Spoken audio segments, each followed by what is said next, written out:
சோழராணி. அத்தியாயம் 27.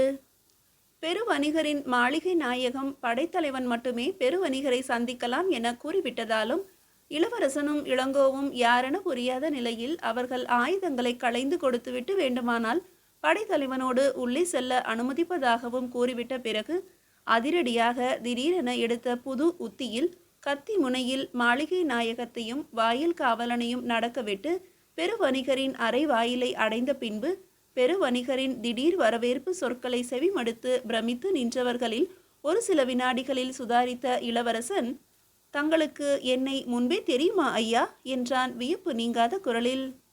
தங்களை இதற்கு முன்பு நான் ஒருபோதும் கண்டதில்லை இளவரசே என்றார் பெருவணிகர் எட்டி நல்ல நாட்டார் புன்னகை மாறாமல். கண்டதில்லையா என்ற இளவரசன் குரலில் மேலும் வியப்பு கூடியது. மற்றவர்களுக்கும் அதிசயமாக தோன்றியது அவனின் சொற்களும் செயலும். ஆம் இளவரசே, கண்டதில்லை. ஆனால் தாங்கள் சோழர் படையின் உப தலைவருடனும் தங்கள் மெய்க்காவலருடனும் என்னிடம் வரப்போவது நேற்று நண்பகல் வேளையிலேயே எனக்கு தெரியும் என்றார் பெருவணிகர். தொடர்ந்து, சரி, ஏன் அறைக்கு வெளியிலேயே நிற்க வேண்டும், உள்ளே வந்து அமருங்கள் என்றார். அவரின் சொற்கள் மேன்மேலும் வியப்பை விதைக்க இளவரசன், நேற்று நண்பகல் வேளையின் போதே நாங்கள் வரப்போகிறோம் என்பது தங்களுக்கு தெரியுமா? எப்படி ஐயா என்ற சொற்களை உதிர்த்தான். அவன் கால்கள் மெல்ல அறைக்குள் நடந்தன. அதுவரை பிரமிப்பு மாறாமல் நின்றிருந்த உப தலைவனும் இளங்கோவும் அறைக்குள் சென்றனர். பெரும் அபாயத்திலிருந்து மீண்டுவிட்ட நிறைவில் பெருமூச்சொன்றை விட்டான் மாளிகை நாயகம். தானும் கண்டத்திலிருந்து தப்பிவிட்டதாக உணர்ந்த காவலனும் அங்கிருந்து திரும்பி நடந்தான். ஆடம்பரமான இருக்கை ஒன்றை காட்டிய பெருவணிகர், தயவு செய்து அமருங்கள் இளவரசே, தாங்கள் என்னை மன்னிக்க வேண்டும் என்றார் பணிவு நிரம்பிய குரலில். நின்று கொண்டிருந்த படைத்தலைவரை நோக்கியவர், தாங்களும் அமருங்கள் படைத்தலைவரே, தங்களையும் வேறு எப்போதும் நான் கண்டதில்லை என்றார். இளங்கோ மட்டும் வாயிற்புறத்தையும் அறையையும் ஒரு சேர காண்பதற்கு வாய்ப்பாக பக்கவாட்டில் நின்று கொண்டான். அவன் புலன்கள் வெகு கூர்மையாக இருந்தன. ஏன் மன்னிக்க கோருகிறீர்கள் ஐயா? எல்லாம் விசித்திரமாக தோன்றுகின்றன எனக்கு என்றான் இளவரசன் குழப்பம் தெரிந்த விழிகளால் அவரை நோக்கியபடி. இளவரசே, அத்துடன் தாங்கள் அரும்பெரும் முயற்சி ஒன்றில் இரவு பகலாக ஈடுபட்டிருப்பதாகவும் அதற்கு என்னிடம் உள்ள புரவிகளோடு வீர சோழ பட்டினத்தில் இருக்கும் வணிகர் சிலரிடமும் புரவிகளை பெற்று தங்களுக்கு உதவ வேண்டும் என்று வேண்டியிருந்தார். இதை வேங்கி இளவரசருக்கு மட்டும் உதவுவதாக எண்ணாமல் சோழ சாம்ராஜ்யத்திற்கே உதவுவதாக கருதி ஒத்துழைப்பு நல்கிட வேண்டும் என்றும் குறிப்பிட்டிருந்தார். அப்படி தண்டநாயகரே முன்கூட்டியே தெரிவித்திருந்தும் நான் அதை மறக்க நேர்ந்தது எனது தவறில்லையா என்றார் அந்த 60 வயதை கடந்த பெருவணிகர். குணக்கடல் பிரதேசத்தில் பெரும் புகழ் பெற்றிருந்த அந்த பெருவணிகரின் சொற்களை செவிமடுத்த இளவரசன் மனம் நெகிழ்ந்தது. தன் பொருட்டு தனி கவனம் எடுத்துக்கொண்டு தான் சந்தித்த அன்றைய இரவிலேயே ஓலையுடன் தூதுவனை அனுப்பி பரிந்துரை செய்திருக்கும் வடதிசை தண்டநாயகரின் அனுபவம் செறிந்த நடவடிக்கையை எண்ணியும் அவனது மனம் அவரை நன்றியோடு நினைத்து பார்த்தது. சில நிமிடங்கள் என்ன புயலோடு உழன்ற இளவரசன் திடீரென நிமிர்ந்து பெருவணிகரை பார்த்து, என்னையும் தாங்கள் மன்னிக்க வேண்டும் ஐயா என்றான் தாழ்ந்த குரலில். மன்னிப்பா? இதென்ன அநியாயம்? தாங்கள் ஏன் எதற்கு மன்னிக்க கோருகிறீர்கள் இளவரசே என்றார் பெருவணிகர் திடுக்கிட்டவராக. தவறு யார் செய்தாலும் தவறுதானே ஐயா? அது சந்தர்ப்ப சூழ்நிலைகளை பொறுத்தது என்றார் பெருவணிகர் குழப்பத்துடன். அப்படியா? இருக்கட்டும். என்னை யார் என்று அறியாத தங்கள் மாளிகை நாயகத்திடம் சற்று கடுமையாக நாங்கள் நடந்து கொள்ள நேரிட்டது என்ற இளவரசனை வியப்புடன் நோக்கினார் பெருவணிகர். ஆம் ஐயா, படைத்தலைவரை மட்டும் தங்களை காண அனுமதித்தவர் என்னையும் மெய்க்காவல் வீரனையும் ஆயுதங்களை களைந்து அழித்த பின்பே அனுமதிக்க முடியும் என்றார். எனவே எங்கள் ஆயுத பலத்தை சற்று பயன்படுத்த நேர்ந்தது என்ற இளவரசனை இமைக்காமல் பார்த்த பெருவணிகர் ஹஹா என்று நகைத்தார். அதனால்தான் பேய் அறிந்தவன் போல நின்றிருந்தானா மாளிகை நாயகம் என்றவர் மீண்டும் பெரும் குரலில் நகைத்தார். இளவரசே, அந்த மடையனையும் தாங்கள் மன்னிக்க வேண்டும். அவனுக்கு தங்கள் வருகை பற்றிய செய்தியை கூற மறந்த என்னையும் மன்னிக்க வேண்டும் என்றவர் தனது இருக்கையை விட்டு எழுந்து சில அடிகள் முன் வந்து அவன் கரங்கள் இரண்டையும் பற்றி கொண்டார். அந்த கீர்த்தி பெற்ற பெருவணிகரின் பெருந்தன்மையையும் பண்பையும் பணிவையும் கண்ட இளவரசனின் மனம் உருகியது. மன்னிப்பு தங்களுக்கு மட்டும்தானா, எனக்கு இல்லையா ஐயா என்றான் இளவரசன் பரிதாபமாக பார்த்து. தாங்கள் என் பேர குழந்தை இளவரசே, நீங்கள் எங்கள் மார்பில் உதைத்தாலும் அது மகிழ்வைத்தான் தரும். இன்னொன்றையும் நான் கூற வேண்டும். தண்டநாயகரின் ஓலை மட்டும் தங்களை எனக்கு உணர்த்திவிடவில்லை, தங்களின் உருவமும் உணர்த்தியது இளவரசே. தாங்கள் அப்படியே அசப்பில் எங்கள் பண்டித சோழ மாமன்னரைப் போலவே தெரிகிறீர்கள். அதே விழிகள், அதே தலைமுடி, அதே உருவம். அடடா! அதனால்தான் ஒரே கணத்தில் நான் தங்களை இளவரசர் என இனம் கண்டு அழைத்தேன் என்ற பெரு வணிகரின் குரலில் ஏராளமான உணர்ச்சிகள் பொங்கி வழிந்தன. அவர் விழிகள் இளவரசனை மலர்ந்து மலர்ந்து நோக்கின. என்மேல் இத்தனை பாச உணர்வோடு இருக்கும் தங்களுக்கு பெரிதும் கடன்பட்டிருக்கிறேன் ஐயா. மன்னிக்க வேண்டும். எனக்கு கடமைகள் ஏராளமாக உள்ளன. நாங்கள் வந்த பணியை முடித்துவிட்டு கிளம்ப வேண்டும் என்ற இளவரசனை மலர்ந்த முகத்துடன் இன்னமும் அவன் கரங்களை பற்றியவாறே நின்று பார்த்து கொண்டிருந்த பெருவணிகர், தாங்கள் வந்த பணி முடிந்துவிட்ட விஷயம் இளவரசே என்றார். என்ன, முடிந்துவிட்டதா? ஆம் இளவரசே, முடிந்த விஷயம்தான். என்னிடம் உள்ள 200 புரவிகளும் தக்க பாதுகாவலுடன் தாங்கள் கூறும் இடத்திற்கு கிளம்ப தயார் நிலையில் உள்ளன. அத்துடன் வீர சோழ பட்டினத்திலிருந்து சுமார் 100 புரவிகள் இந்நேரம் வந்து கொண்டிருக்கும். இன்று மாலைக்குள்ளோ இரவிலோ வந்து சேர்ந்து விடலாம் என்று எண்ணுகிறேன். ஆக 300 அரபு புரவிகளையும் தாங்கள் எங்கு அனுப்ப வேண்டும் என்பதை மட்டும் கூறுங்கள் என்றார் பெருவணிகர். இங்கு எல்லாமே அவனை வியப்பில் ஆழ்த்துவதை அவன் இதயம் எண்ணி பார்த்தது. வடதிசை தண்ட நாயகரின் ஓலை கிடைக்க பெற்றதும் துரிதமாக வீர சோழ பட்டினத்து வணிகருக்கும் ஓலை அனுப்பி புரவிகளை பெற விழைந்த பெருவணிகரின் வேகமும் உணர்வுகளும் அவனை ஒரேடியாக அயர்த்தின. ஐயா, 300 புரவிகளுக்கும் விலையாக எத்தனை பொற்காசுகளை நான் அளிக்க வேண்டும் என்று தாங்கள் கூறவில்லையே என தயக்கத்துடன் வினவினான் இளவரசன். விலையா? தங்களிடமா? நல்ல கூற்று இளவரசே.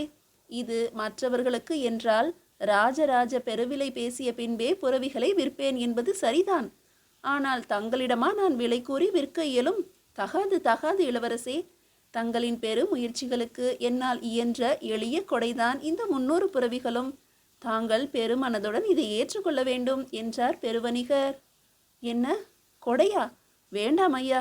ஏதோ குறைந்த அளவிலாவது என்னிடமிருந்து பொற்காசுகளை தாங்கள் பெற்றுக்கொள்ள வேண்டும் என்று விரும்புகிறேன் என்ற இளவரசனை அவசரமாக இடைமறித்த பெருவணிகர், அப்படியென்றால் என்னை யாரோ அந்நிய தேசத்தவனாக வெறும் வணிகனாக மட்டும்தான் தங்களின் திருவுள்ளம் கருதுகிறதா இளவரசே?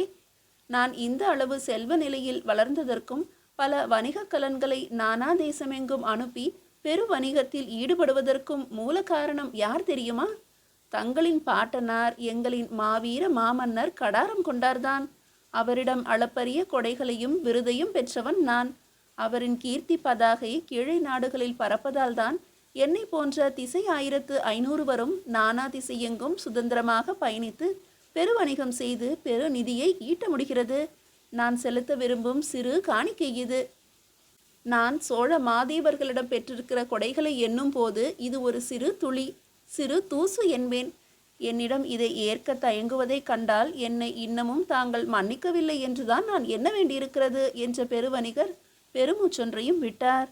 அவர் கொட்டிய சொற்கள் மீண்டும் மீண்டும் அந்த அறை சுவர்களில் மோதி எதிரொலிப்பதாக உணர்ந்தனர் படைத்தலைவனும் இளங்கோவும். இளவரசன் சற்று கடின சித்தத்துடன் அவரிடம் நடப்பதாக நினைத்து கொண்டான் படைத்தலைவன். இந்த அரச குலத்தில் பிறந்தவர்களே மோசம் என்று எண்ணிய இளங்கோவின் மனதுக்குள் இளவரசன் மீது சுறுசுறுவென சினம் மூண்டது. பெருஞ்செல்வம் கையிருப்பில் இல்லாமலே பெரும் படை திரட்டி வரும் சமயத்தில் அந்த பெருவணிகர் அளிக்க வரும் உதவியை மறுக்க அவனுக்கு எப்படித்தான் மனம் வந்தது எனவும் நினைத்தான் இளங்கோ. நல்லது ஐயா, தங்களின் சித்தப்படியே ஆகட்டும். தங்களின் இந்த பேருதவியை நான் ஒருபோதும் மறக்க மாட்டேன். எதிர்காலத்தில் நான் தங்களை நன்றியோடு நினைத்து சில காரியங்களை நிறைவேற்றுவேன், இது உறுதி என்றான் இளவரசன் உணர்ச்சிகள் கொப்பளிக்க. நன்றி இளவரசே, நன்றி. என் சிறிய காணிக்கையை ஏற்க சம்மதித்த தங்களின் திரு உள்ளத்திற்கு நன்றி. தாங்கள் எதிர்வரும் காலத்தில் நிறைய சாதிப்பீர்கள் என்பதை தங்களின் ஈட்டியினும் கூறிய வழிகளே காட்டுகின்றன. நல்லது. நமது இல்லத்திலேயே இன்று நண்பகல் உணவு ஏற்பாடுகள் தங்களுக்காக ஏற்பாடாகியுள்ளது. பயண விடுதியில் ஏன் தங்க வேண்டும்?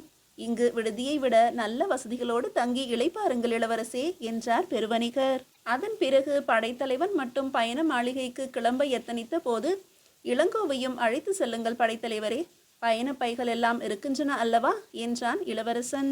இளவரசன் பெருவணிகரிடம் பல செய்திகளையும் பற்றி உரையாடி கொண்டிருந்த போதே பயண மாளிகையிலிருந்து பயண பைகளை எல்லாம் எடுத்துக்கொண்டு திரும்பி விட்டார்கள் இளங்கோவும் படைத்தலைவனும். மறுநாள் அதிகாலை வேளை. முதல் நாள் முன்னிரவு நேரத்திலேயே வீர சோழ பட்டினத்திலிருந்தும் 100 புரவிகள் உரிய புரவி சேவகர்களுடன் வந்து சேர்ந்து விட்டதால் 300 புரவிகளையும் 5 பிணைக்கப்பட்டு காஞ்சி செல்லும் பாதையில் 30க்கும் மேற்பட்ட புரவி சேவகர்கள் சில புரவி வீரர்கள் கண்காணிப்பில் நடக்க விடப்பட்டன. குருநாதர் வேங்கைவன மல்லரின் விருப்பத்திற்கு இணங்க அந்த புரவிகளுக்கு படை பயிற்சிகளை அளிக்க கருணாகர தொண்டைமானும் இளவரசனால் வழி அனுப்பி வைக்கப்பட்டு தனது காவி நிறப்புறவியில் பயணித்தான். இரவே பெருவணிகர் எட்டி நல்ல நாட்டாரின் ஆலோசனைக்கு இளவரசன் உடன்பட்டதால் பூம்புகாருக்கு தரை வழியில் செல்வதை தவிர்த்து அன்று காலையில் பயணப்பட இருந்த பெருவணிகரின் வணிக களத்தில் பயணப்பட்டனர் இளவரசனும் இளங்கோவும். ஈழ நாட்டுக்கு செல்லும் அந்த மரக்கலம் அந்த பெயர் பெற்ற மாமல்லபுரத்து கடற்துறையிலிருந்து புறப்பட்டு வழியில் பூம்புகார் துறைக்கும் நாகப்பட்டின துறைக்கும் சென்று அங்கிருந்தும் சில பண்டங்களை ஏற்றி செல்ல இருந்ததால் தரை வழியில் புறவி பயணம் செய்து பூம்புகாரை அடைவதை விட கடல் வழியில் சில நாட்கள் விரைவாகவே அடைந்து விடலாம் என்பதால் தான் பெருவணிகர் கூறிய யோசனையை உடனே சிரமேற்கொண்டிருந்தான் இளவரசன். வடகிழக்கிலிருந்து வீசிய காற்றும் துணை செய்ததால் மாமல்லபுரத்துறையில் பாய் விரித்த அந்த மரக்கலம் மறுநாள் முன்னிரவு நேரத்திலேயே சங்க காலத்திலிருந்தே பெயர் பெற்ற கடற்துறை நகரான பூம்புகார் நகரத்தை அடைந்து நங்கூரமிட்டு நின்றது. அடுத்த அரை நாழிகைக்குள் இளவரசனும் இளங்கோவும் அவர்களின் புரவிகளும் படகில் பயணித்து சுங்கத்துறை வழியாக கரையை அடைந்தனர். பெருவணிகர் எட்டி நல்ல நாட்டாரின் காரியஸ்தன் ஒருவனும் உடன் பயணித்து வந்திருந்தான் அதே களத்தில். அவன் இளவரசனையும் இளங்கோவையும் பூம்புகாரின் பெருவணிகரும் மாநாயகருமான மணி கிராமத்தார் வழிவந்த மணிவாசக சாத்தரிடம் அழைத்து சென்றான். மாமல்லபுரத்து பெருவணிகர் எட்டி நல்ல நாட்டாரின் காரியஸ்தன் வணிகரின் பட்டோலை ஒன்றையும் கொண்டு வந்தான் பூம்புகாரின் பெருவணிகருக்கு.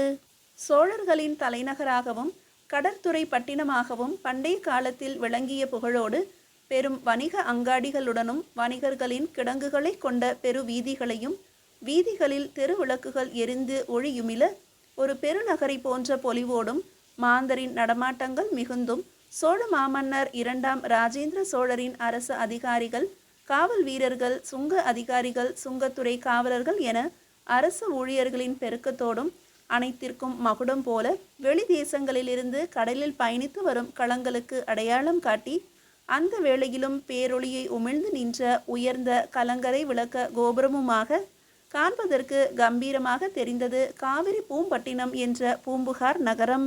வழிநெடுக புரவியை மெல்ல நடக்கவிட்டு இரவு நேர பூம்புகாரின் எழில்களையும் ஏற்றங்களையும் விழிகளால் அளந்தவாறு சென்ற இளவரசனின் இரு பக்கங்களிலும் இளங்கோவும் எட்டி நல்ல நாட்டாரின் காரியஸ்தனும் புரவிகளில் பயணிக்க அரை நாழிகை பயணத்துக்கு பிறகு மணி கிராமத்தார் வாழும் பெரு வீதியில் நுழைந்து காரியஸ்தன் அடையாளம் காட்டிய பெரு மாளிகையின் முன்பு புரவிகளை விட்டு குதித்தனர் இருவரும். முன்னிரவு கழிந்த அந்த நாழிகையிலும் பெருவணிகர் மணிவாசக சாத்தரின் மாளிகை பலவித யவன அலங்கார விளக்குகள் ஜாஜ்வல்யமாக ஒளிபரப்ப ஏராள நடமாட்டங்களுடன் தென்பட்டது. காரியஸ்தன் தான் இன்னார் என்று வாயிற்காவலனிடம் தெரிவித்து பெருவணிகருக்கு ஓலை கொண்டு வந்திருக்கும் செய்தியையும் தெரிவித்து அனுமதி கிடைத்த பின் மூவரும் மாளிகையினுள் நுழைந்தனர். காரியஸ்தன் முன்னால் நடந்து செல்ல பின்பற்றி நடந்த இளவரசனும் இளங்கோவும் பெருவணிகரின் வாயிலின் முன்பு சென்று நின்றனர். காரியஸ்தன் மட்டும் அறைக்குள் பிரவேசித்து வணிகரை வணங்கி ஓலையை அவரிடம் அளித்தான். ஓலையை பிரித்து படித்த பெருவணிகர் திடுமென இருக்கையிலிருந்து எழுந்து விடுவிடுவென நடந்து அறை வாயிலை அடைந்தவர் இளவரசனை நோக்கி வணங்கினார். வரவேண்டும் இளவரசே, வரவேண்டும், வந்து அமருங்கள். காரியஸ்தர் ஓலையை கொடுக்கும் முன்பே தாங்கள் வந்திருப்பதாக தெரிவித்திருக்கலாம் என்றார். அவர் வணங்கியதையும் சரியாக தன்னை பார்த்து சொற்களை உதிர்த்ததையும் கண்ட இளவரசன் அவரை வணங்கிய போதே அவர் சிறிதும் தயங்காமல் தன்னை இளவரசே என அழைத்ததையும் எண்ணி வியந்தான். சில நிமிடங்கள் சம்பிரதாய உரையாடல்கள் நடந்த பின்பு பெருவணிகரே இளவரசன் வருகையின் முக்கிய விஷயத்தை துவக்கினார். இளவரசே, மாமல்லபுரத்தின் பெருவணிகர் எட்டி நல்ல நாட்டார் ஓலையில் தெரிவித்திருக்கிறார்கள். என்னிடம் தற்சமயம் 100 புரவிகள் லாயத்தில் நிற்கின்றன. இன்னும் சில வணிகரிடமும் உசாவி அறிந்து கிடைக்கும் புரவிகளை வாங்கி தருகிறேன். அடுத்து வரும் களத்தில் சோனக வணிகர் சிலர் புரவிகளை கொண்டு வந்து இறக்குவார்கள். அப்போது இறக்குமதியாகும் புரவிகளையும் வாங்கி தாங்கள் ஆணையிடும் இடத்திற்கு அனுப்பி வைக்கிறேன் என்றவர் தனது காரியஸ்தன் ஒருவனை அழைத்து புகார் நகரின் மற்ற சில வணிகரிடம் இருக்கும் புரவிகளையும் கொண்டு வந்து சேர்க்கவும் உத்தரவிட்டார். துரித கதியில் காரியங்கள் நிகழ்ந்தன. இரவு உணவும் அந்த வணிகரின் மாளிகையிலேயே உண்டு முடித்தனர் இளவரசனும் மற்ற இருவரும். பெருவணிகரின் மாளிகையை விருந்தினருக்கென அமைந்திருந்த பெரிய அறைகளில் தங்க வைக்கப்பட்டனர் இளவரசனும் இளங்கோவும் மாமல்லபுரத்து பெருவணிகரின் காரியஸ்தனும். இரவு உணவுக்கு பின்னரும் புகார் நகரத்தின் பெருவணிகர் மணிவாசக சாத்தரும் இளவரசனும் உரையாடினர். நல்லது ஐயா, புறவிகளுக்கு தாங்கள் விலை பற்றி ஏதும் கூறவில்லையே என்று வினவினான் இளவரசன். விலையா? தங்களிடமா விலைக்கு விற்பது? எனது நண்பர் எட்டி நல்ல நாட்டாரிடம் என்ன விலைக்கு புறவிகளை வாங்கினீர்கள் இளவரசே என கேட்டார் அந்த பூம்புகார் நகர பெருவணிகர்.